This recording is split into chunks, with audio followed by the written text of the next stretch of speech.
अब उस्ताद छा हाल आहे? जी बाबा छा हाल आहे? कॾहिं खां कमु स्टार्ट कयो अथव? रंग जो कमु आहे। हा हे बाबा तक़रीबन हाणे मूंखे कोई 2 महीना 3 थी विया आहिनि शुरू कयो आहे। अच्छा, हा छो पहिरें छा कंदा हुयो? के ॿुधाइजां न, इन खां पहिरियां मां अदाकारी कंदो हुउसि, फनकार हूंदो हुउसि। अच्छा, मां बि चवां तव्हांखे ॾिठो आहे किथे। साईं मां त चवां त आज़ार थी वियो आहे। मां जंहिं बि कम में हथु विझां थो उते फैन था मिलनि, चवंदा सेल्फी कर लाइ पोइ कमु शुरू कर। मां आउटडोर पहिरियों कमु कंदो हुउसि, उन खां पोइ मुंहिंजो न यार हिते कमु ख़राबु आहे, हाणे मां इंडोर थो कयां। हीअ कोरोना जे करे, लॉकडाउन जे करे ड्रामा बंदि थी विया, स्टेज बंदि थी वई, टीवीअ वारा फ़ोन कनि कोन था।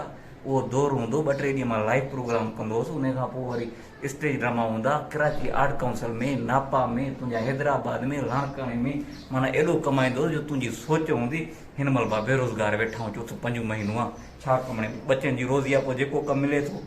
2-3 दफ़ा मां रोड ते वेठुसि, वञी मज़दूरनि सां गॾु 2-3 माण्हू आया, बाइक ते फोटो कढाए हलिया विया। मुंहिंजो को कमु हलाए चवंदा, पर उहो हलिया विया, चवनि उहो सेल्फी कढाइणी, मुंहिंजो अचो कढायो भले। पोइ वरी मूं सोचियो वठां 100 रुपया, त मूं चयो वरी चवंदा माण्हू अलाए छा हे शोहरत जो फ़ाइदो थो वठे। अच्छा, हथ हिलाल जो कमु आहे, उस्ताद थोरो सिखियो आहे कलर करणु, हा इहो बसि हाणे कंदो आहे। बसि जेसि ताईं हाणे लॉकडाउन ख़तमु थिए, ड्रामा शुरू थियनि, इहो पंहिंजो कमु आहे मुंहिंजा बाबा।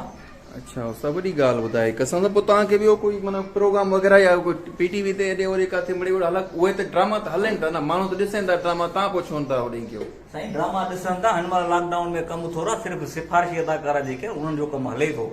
असां जहिड़ा जेका स्टेज जा जेके ओरिजिनल अदाकार आहिनि उहे रंग जो कमु कंदा था वठनि तक़रीबन। अच्छा, हा साईं, यार हे सही करना है, ॾिस वरी हेॾे हलियो वञे। अच्छा, पोइ तव्हांजो उस्ताद केरु आहे? हा बाबा, उस्ताद केरु आहे तव्हांजो? असांजो उस्ताद हा, छा में नहीं ड्रामन में या हिन कलर में? कलर में, कलर में। कलर में जेको आहे उस्ताद उहो दबले नवाज़ आहे, पहिरियों उन म्यूज़िक सां तालुक़ु हूंदो हो। अच्छा, हा उहो बि अदाकार आहे? साईं उहो अदाकार न आहे, उहो जेको आहे सो डायरेक्टर हुयो। 2-3 ड्रामा गॾु कया हुआसीं। उहो रोड ते वेहंदो आहे, छो डायरेक्टर आहे, स्क्रीन जो माण्हू न आहे न, उहो त माना रोड ते ई माण्हू खणी ईंदा आहिनि उनखे, सफ़ाई वफ़ाई कराइणी हूंदी आहे। पोइ हिन कम में तव्हांखे फ़ाइदो आहे या उन में फ़ाइदो हुयो?